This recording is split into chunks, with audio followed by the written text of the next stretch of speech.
How I Made It. 40 Successful Entrepreneurs Reveal How They Made Millions. Book by Rachel Bridge. Introduction. इस दुनिया में हर तरह के business करने वाले होते हैं। आपको खुद का बिजनेस शुरू करने के लिए किसी खास उम्र, खास जगह या कोई स्पेशल डिग्री की कोई ज़रूरत नहीं है। आप चाहे लड़का हो या लड़की, जवान हो या ना हो, आप कभी भी अपने बिजनेस की शुरुआत कर सकते हैं। इस किताब में ऑथर रेचल ने कुछ ऐसे ही लोगों की सक्सेस स्टोरी इकट्ठा की है और बताया है कि वो कैसे कामयाब हुए। इसमें आप ये जानेंगे कि वो भी बिल्कुल आपकी ही तरह एक आम इंसान थे, बस उन्होंने पहला कदम आगे बढ़ाया और चलते रहे। उन्होंने रास्ते में आई हुई परेशानियों से डरकर कभी हार नहीं मानी और तब तक पीछे मुड़कर नहीं देखा जब तक वो कामयाब नहीं हो गए। आप भी ऐसा कर सकते हैं। इन कहानियों को इंस्पिरेशन के तौर पर लीजिए। हो सकता है जब तक आप ये समरी खत्म करें आपको भी कोई बिजनेस शुरू करने का आइडिया मिल जाए। जॉन मुद, founder of the real Crisps company. John ने 15 साल की उम्र में पढ़ाई छोड़ दी थी। पहले उन्होंने फल के बाजार में काम किया, फिर एक बेकरी के लिए डिलीवरी बॉय का काम किया। तब जॉन को पता चला कि वो किसी भी सामान को अच्छे से बेच सकते हैं। उन्हें एक वैन पर केक और सॉसेज बेचने का जॉब मिला। जब वो 28 साल के थे तब उन्हें स्मिथ क्रिस्प्स ने सेल्समैन के तौर पर अपने साथ काम करने के लिए रख लिया। जॉन ने उस कंपनी में बहुत ही अच्छा काम किया और वो धीरे धीरे प्रमोट होते चले गए। अपनी जिंदगी में उन्होंने पहली बार एक सूट पहना और कंपनी की गाड़ी में बैठे। जल्द ही वो एरिया सेल्स मैनेजर बना दिए गए। 15 साल स्मिथ क्रिस्प्स में काम करने के बाद जॉन बेंसन्स क्रिस्प्स में मार्केटिंग मैनेजर की पोस्ट पर काम करने लगे। उनका काम था नए आइडिया सोचना जिससे कि नए क्रिस्प्स बनाए जा सकें। जॉन को पता चला कि वो आसपास के बार और पब में क्रिस्प बेच सकते हैं। उनसे ऊंची पोस्ट वाले लोगों ने इस आइडिया को रिजेक्ट कर दिया, पर जॉन ने उन्हें समझाया कि ये आइडिया एक गजब का आइडिया है और ये उन्हें ऊंचाइयों तक पहुंचा सकता है। जॉन को पूरा विश्वास था कि उनका आइडिया जबरदस्त हिट साबित होगा। उनके सीनियर्स के ना मानने पर जॉन ने 50 साल की उम्र में इस आइडिया पर काम करके अपना खुद का बिजनेस खड़ा करने का फैसला लिया। जॉन ने बताया कि उनके लिए ये करना थोड़ा डरावना था। लोगों ने उन्हें कहा कि इस उम्र में नया बिजनेस शुरू करना काफी रिस्की साबित हो सकता है, पर जॉन के पास खोने के लिए कुछ नहीं था, इसलिए उन्होंने अपना पूरा जोर इस आइडिया को कामयाब बनाने में लगा दिया। जॉन ने एक बिजनेस प्लान बनाया और एक अकाउंटेंट से सलाह ली कि इसके लिए पैसे का इंतजाम कैसे किया जाए। उसके बाद जॉन ने खुद ही मार्केट को समझा और उस पर रिसर्च की। उन्होंने मार्क एंड स्पेंसर्स क्रिस्प्स को एक प्लेन पेपर बैग में डाला और अलग अलग पब में लोगों को उसे चखने का ऑफर दिया। 80% से ज्यादा लोगों को क्रिस्प्स पसंद आए और फिर जॉन ने इस आइडिया को कंटिन्यू किया। उन्होंने रियल क्रिस्प्स कंपनी की शुरुआत की। उन्होंने इसका नाम रियल रखा क्योंकि उनकी बेटियों रेबेक्का और रेचल के नाम का कॉम्बिनेशन था। जॉन ने कुल मिलाकर €1,35,000 का फंड इकट्ठा किया। €25,000 उन्हें बेंसन्स से रिटायर होने पर मिले और बाकी के $1,00,000 का उन्होंने बैंक से लोन ले लिया। जॉन ने वेल्स में एक फैक्ट्री किराए पर ली और 3 लोगों को काम पर रखा। इस तरह रियल क्रिस्प्स का बिजनेस 1997 में शुरू हुआ। इस बिजनेस के शुरू होने के बाद जॉन को समझ आया कि उन्हें बहुत कुछ सीखने की ज़रूरत है। उन्होंने बहुत साल सेल्समैन के तौर पर काम किया था, पर कभी मैनेजिंग डायरेक्टर के तौर पर नहीं, इसलिए उन्हें इस काम का कोई एक्सपीरियंस नहीं था। अपने बिजनेस के शुरुआती 2 सालों में उन्होंने एक हफ्ते में 7 दिन काम किया। वो एक दिन में कम से कम 15 घंटे काम किया करते थे। जॉन ने अपने आइटम वेल्स के बार और आसपास की दुकानों में बेचना शुरू किया और उन्हें एक प्रॉब्लम समझ आई कि उनके पास अच्छी क्वालिटी के कुकर नहीं थे, जिसकी वजह से क्रिस्प्स बहुत ही ऑयली बनते थे। साथ ही साथ बिजनेस को भी और पैसों की ज़रूरत थी। €135,000 में से €80,000 तो सिर्फ सेकेंड हैंड मशीन और कुछ महीनों में ही महंगी पैकेजिंग की वजह से खर्च हो गए थे।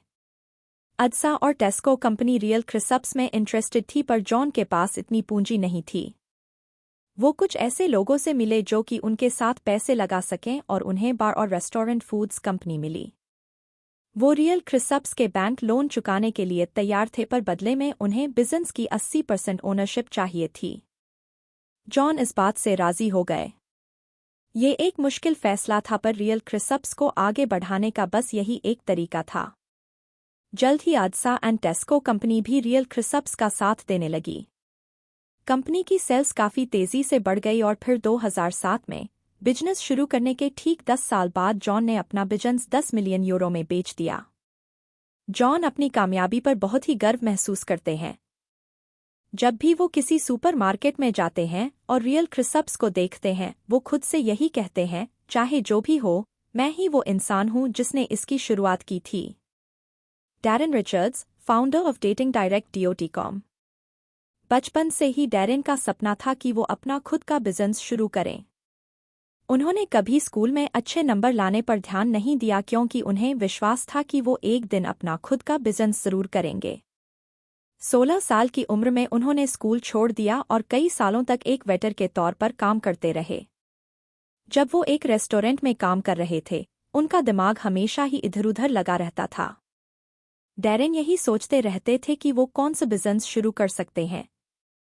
एक रात उन्हें ख्याल आया कि वो एक ऑनलाइन डेटिंग साइट बना सकते हैं। डैरेन उस वक्त 33 साल के थे। उनकी शादी नहीं हुई थी और उन्होंने हाल में ही अपनी गर्लफ्रेंड के साथ ब्रेकअप किया था। उन्हें पता चला कि इंटरनेट एक परफेक्ट जगह हो सकती है अपने लिए एक पार्टनर ढूंढने की। पर वो निराश हो गए क्योंकि उन्होंने आज तक जितनी भी डेटिंग साइट देखी थी वो अमेरिका की थी और कोई भी साइट डेटिंग को इतना सीरियसली नहीं लेती थी। कुछ मेंबर्स के तो यूजरनेम ही काफ़ी अजीब थे, जैसे कि सेक्सी बेब या फिर हॉट पैंट्स। डैरेन को पता चला कि सिर्फ वही एक नहीं है जो सीरियस डेट चाहते हैं। उनके जैसे और भी लोग हैं, इसलिए उन्होंने अपनी रिसर्च शुरू की।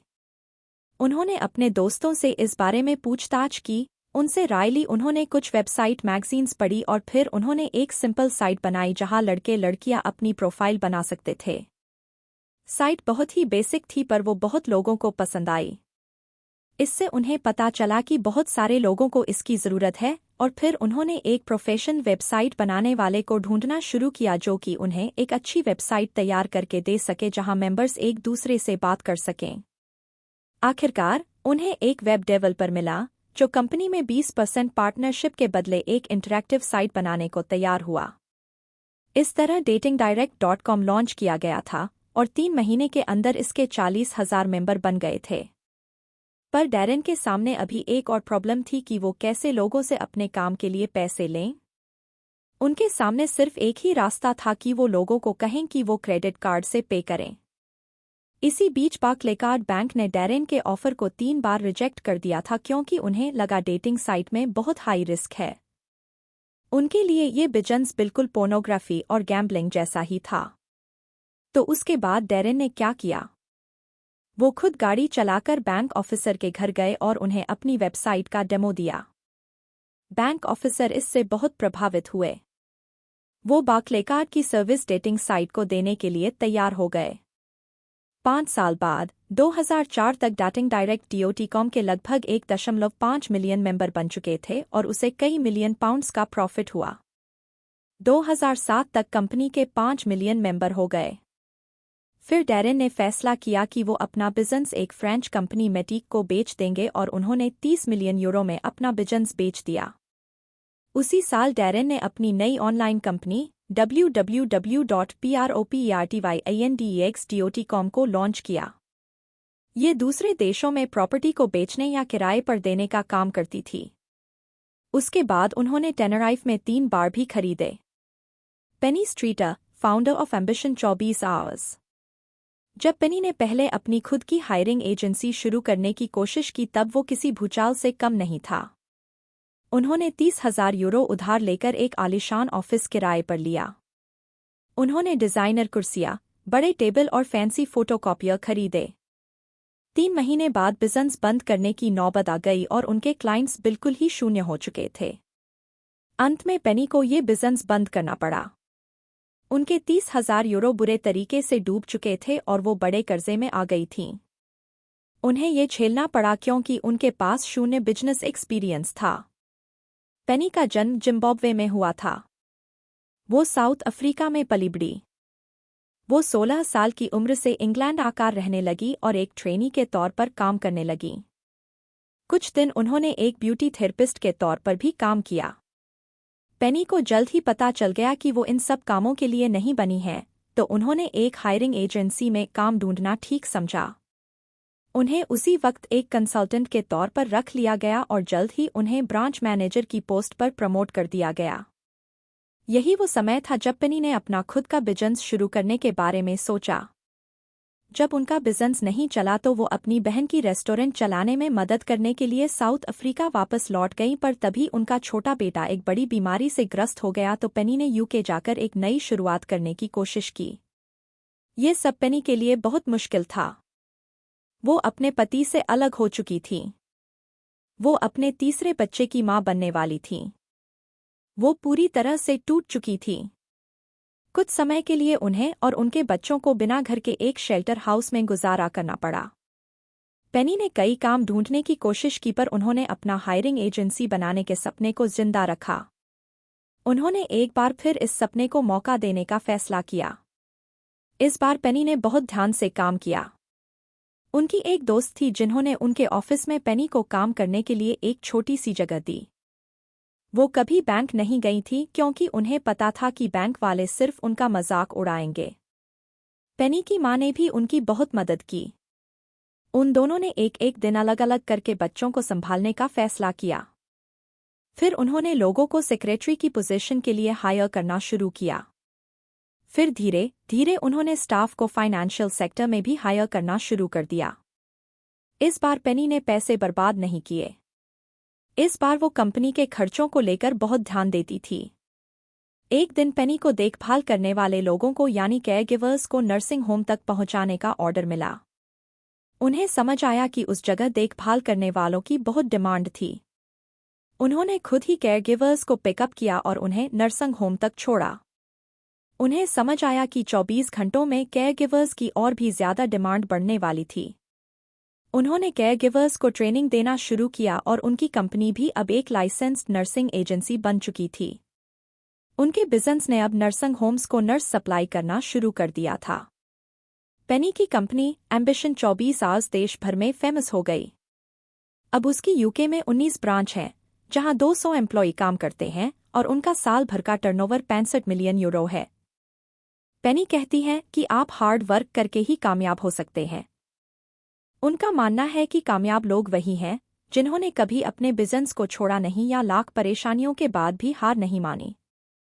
वो ऐसे लोग हैं जो हमेशा अपनी कंपनी को आगे बढ़ाने के बारे में ही सोचते हैं। Rosemary Conley, inventor of the hip and thigh diet. रोज़मेरी का सफ़र शुरू हुआ जब एक सेक्रेटरी के तौर पर काम करते करते उनका वजन बहुत बढ़ गया था। उन्होंने मेहनत करके कुछ वजन घटा लिया और तब ही उन्हें ये आइडिया आया कि वो एक स्लिमिंग क्लब की शुरुआत कर सकती हैं ताकि वो दूसरी औरतों को भी वजन घटाने में मदद कर सकें। उनके पहले क्लाइंट उनके पड़ोसी थे। वो सभी उनके किचन में इकट्ठा हुए। रोज़मेरी ने पोस्टर छपवाने के लिए 8 यूरो खर्च किए और पास में ही एक हॉल बुक किया। उनके वीकली सेशन की फीस 25 पेंस थी और फुल टाइम ज्वाइन करने के वो 1 यूरो लेती थीं। रोज़मेरी इस बात से बहुत खुश थी कि हर हफ्ते उनके मेंबर जब वेट मशीन पर अपना वजन चेक करते थे तो देखते थे कि उन्होंने 7 पाउंड तक वेट कम कर लिया था। उन्होंने अपने स्लिमिंग क्लब को कभी भी पैसे कमाने का जरिया नहीं समझा। वो इसे चला रही थी क्योंकि उन्हें ये काम करना अच्छा लगता था। रोज़मेरी की क्लास को धीरे धीरे बहुत लोग जानने लग गए थे। 6 महीने बाद उन्होंने अपनी सेक्रेटरी की जॉब छोड़ दी और अपना पूरा फोकस स्लिमिंग क्लब पर लगाने लगी। क्लास की डिमांड बढ़ने पर उन्होंने और क्लास शुरू की। 10 साल बाद रोज़मेरी ने अपना बिजनेस आईपीसी मैगजीन को 52,000 यूरो में बेच दिया। वो कंपनी में रुकी रहीं और यूके में बढ़ते हुए क्लब्स की देखभाल करने लगीं। ये सुनकर ऐसा लगता है जैसे रोज़मेरी के हाथ कोई जैकपॉट लग गया हो, पर ऐसा बिल्कुल नहीं था। उनके ऊपर बहुत प्रेशर था, लोगों को उनसे बहुत ज्यादा उम्मीदें थीं। वो दिन भर काम ही करती रहती थी, जिसकी वजह से उनकी शादी ठीक से नहीं चल पा रही थी और अंत में उनका रिश्ता टूट गया। इसी दौरान रोज़मेरी को एक बड़ी बीमारी भी हो गई। डॉक्टर्स ने उन्हें बताया कि उन्हें सर्जरी करवानी पड़ेगी, पर रोज़मेरी ने फैसला किया कि वो ऑप्शनल ट्रीटमेंट के तौर पर एक लो फैट डाइट फॉलो करेंगी। ये उनके लिए मददगार साबित हुआ क्योंकि इससे उन्होंने काफ़ी वज़न भी घटा लिया था। इससे रोज़मेरी को एहसास हुआ कि उन्होंने कुछ अलग और स्पेशल खोज निकाला है। उन्होंने अपने हिप्स और थाइस का काफ़ी फैट लूज कर लिया था। एक लोकल रेडियो ने उनकी नई डाइट के बारे में कई लोगों को बताया, जिसे उन लोगों ने फॉलो किया और उन्हें भी इससे बहुत फ़ायदा हुआ। रोज़मेरी ने एक किताब लिखी, हिप एंड थाई डाइट। इसके लिए उन्हें €750 एडवांस में मिला। 1 साल बाद उन्हें उनका पहला रॉयल्टी चेक मिला। इससे रोज़मेरी ने एक नई गाड़ी खरीद ली। उनकी book hip and thigh diet एक बेस्ट सेलर साबित हुई। रोज़मेरी ने जल्दी ही अपना खुद का फिटनेस और डाइट का बिजनेस शुरू कर लिया। उन्होंने अपनी 30 किताबें छपवाईं, 30 फिटनेस वीडियो बनाए और अपनी खुद की एक मैगजीन लॉन्च की। उन्होंने 180 फिटनेस क्लब की फ्रैंचाइज शुरू की, जिसमें कुल 80,000 मेंबर थे।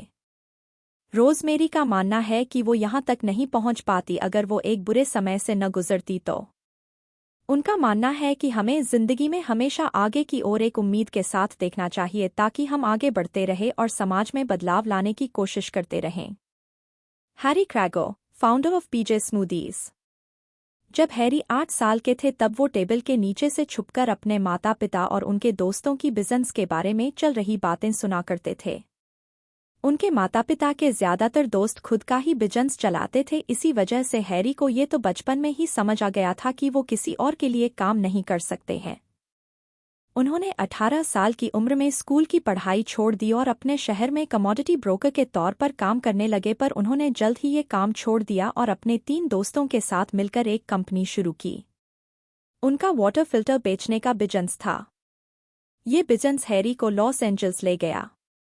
जब तक वो यूके में थे तब तक वो ज्यादा फिट नहीं थे, पर जब वो लॉस एंजल्स गए तो उन्होंने फिट रहना शुरू किया और वहीं उन्होंने ये जाना कि स्मूदीज उन्हें बहुत पसंद हैं। उनका मानना था कि फिट रहना मतलब अच्छा और हेल्थी खाना खाना। हैरी को स्मूदीज इतनी पसंद थी कि उन्होंने सोचा क्यों ना इसी का बिजनेस शुरू किया जाए। उन्होंने अपना वाटर फिल्टर का बिजनेस बेच दिया और यूके वापस चले गए। वहाँ वो कुछ रेस्टोरेंट में गए और उन्होंने देखा कि हेल्थी ड्रिंक्स में उनके पास ऑफर करने के लिए सिर्फ ऑरेंज और एप्पल जूस ही है। हैरी को समझ आ गया कि उनका बिजनेस अच्छा चल सकता है। उन्होंने अपने एक दोस्त से बिजनेस पार्टनर बनने के लिए पूछा। साथ मिलकर उन्होंने €1,00,000 की पूंजी लगाई। इस बिजनेस को शुरू करने के लिए उन्होंने अपना सब कुछ दांव पर लगा दिया। उन्होंने अपना घर और गाड़ी भी बेच दिए। जो चीज़ उनके पास बची थी वो थे सिर्फ कपड़े और जूते। उन्हें पूरा विश्वास था कि स्मूदीज का बिजनेस उन्हें सब वापस दिला देगा। पर हैरी को पता चला कि ब्रिटिश मैन्युफैक्चरर्स इस बात के लिए राजी नहीं हो रहे थे। वो स्मूदीज बेचने में दिलचस्पी नहीं ले रहे थे, तो वो वापस U.S गए और वहाँ एक मैन्युफैक्चरर को ढूंढा जो उनके लिए काम करने को राजी हो गया। उनका पहला बैच 40,000 केस का था। अब बस उन्हें ज़रूरत थी स्मूदीज को यूके तक पहुंचाने की। इसके लिए उन्होंने फैसला किया कि स्मूदी को फ्रोजन फॉर्म में शिप किया जाएगा। इसके बाद हैरी ने स्मूदीज की पैकेजिंग के लिए एक डिज़ाइनर ढूंढा। साथ ही उन्होंने दिन के 12 घंटे काम किए ताकि उन्हें उनका स्मूदी ट्राई करने और बेचने वाले स्टोर मिल सकें। हैरी ने फैसला किया कि वो स्मूदीज का नाम पीट एंड जॉनी या फिर शॉर्ट में पीजे रखेंगे, जो कि उनके 2 दोस्तों के नाम थे। हैरी का पहला कस्टमर फुलहम का एक कलिंस सुपरमार्केट था। उस वक्त बहुत ठंड थी और पीजे स्मूदीज बाकी सभी प्रोडक्ट से ज्यादा महंगे थे, पर सिर्फ 2 घंटों में ही उनकी आधी बोतल बिक गई। ये बात जानकर हैरी को बहुत खुशी हुई। लोगों ने उनसे कहा कि ये बस उनकी अच्छी किस्मत का नतीजा है। कुछ ही दिनों में उनका प्रोडक्ट बिकना बंद हो जाएगा, पर पीजे स्मूदीज कामयाब होता गया। जल्द ही सुपरमार्केट चेन टेस्को और वेट्रोज ने पीजे स्मूदीज के ऑर्डर देने शुरू कर दिए। 2 साल यूं ही निकल गए। स्मूदीज यूएस में बनाई जाती और यूके में डिलीवर की जाती। फाइनली हैरी ने फैसला किया कि अब वो अपनी एक फैक्ट्री यूके में भी खोलेंगे। ये एक बहुत बड़ा फैसला था, क्योंकि एक फैक्ट्री किसी भूखे जानवर से कम नहीं होती। जैसे जैसे फैक्ट्री बढ़ती है वैसे वैसे पैसे की मांग भी बढ़ती जाती है, पर एक और फैक्ट्री लगाने से पीजे स्मूदीज और नए फ्लेवर्स बना सकता था। हैरी ने 24 घंटे और 7 दिन अपनी टीम के साथ काम किया, पर तभी उनके साथ एक हादसा हो गया। वो 80 फुट की ऊंचाई से गिर गए और उनके हिप्स, कलाई और कुछ हड्डियां टूट गईं। उन्हें कम से कम 6 हफ्तों के लिए अस्पताल में ही रहना पड़ा, पर उन्होंने बहुत मेहनत की ताकि वो सिर्फ 2 हफ्तों में ही अस्पताल से डिस्चार्ज हो जाए। हैरी ने समझाया कि उनके बिजनेस का ख्याल रखने के लिए वहां कोई भी नहीं था। 2004 तक पीजे स्मूदीज की हर हफ्ते लगभग 350,000 बोतल बिक जाती थी। इस कंपनी का टर्नओवर करीब 12 मिलियन यूरो था और स्मूदीज के 14 अलग फ्लेवर्स बनाए गए थे। 2006 में हैरी ने इस कंपनी को 20 मिलियन यूरो में पेप्सिको को बेच दिया था। Mike Clare, founder of Dreams. Mike ने 12 साल एक सेल्समैन के तौर पर काम किया। फिर उन्होंने फैसला किया कि अब वो अपना खुद का बिजनेस शुरू करेंगे। ये उनके लिए सही फैसला नहीं था क्योंकि उनकी पत्नी जल्द ही उनके पहले बच्चे को जन्म देने वाली थीं। वो एक नए घर में भी शिफ्ट होने वाले थे। माइक ने लंबे समय तक एक फर्नीचर स्टोर के लिए एरिया मैनेजर के तौर पर काम किया था, पर वो 30 साल के थे और एक चांस लेना चाहते थे। उन्हें लगा ये अच्छा मौका है ओना खुद का बिजनेस शुरू करने का। उनकी पत्नी उनका बहुत साथ देती थी। उन्होंने कहा कि अगर हम हारे भी तो बाद में हारने से बेहतर है हम अभी हार जाए।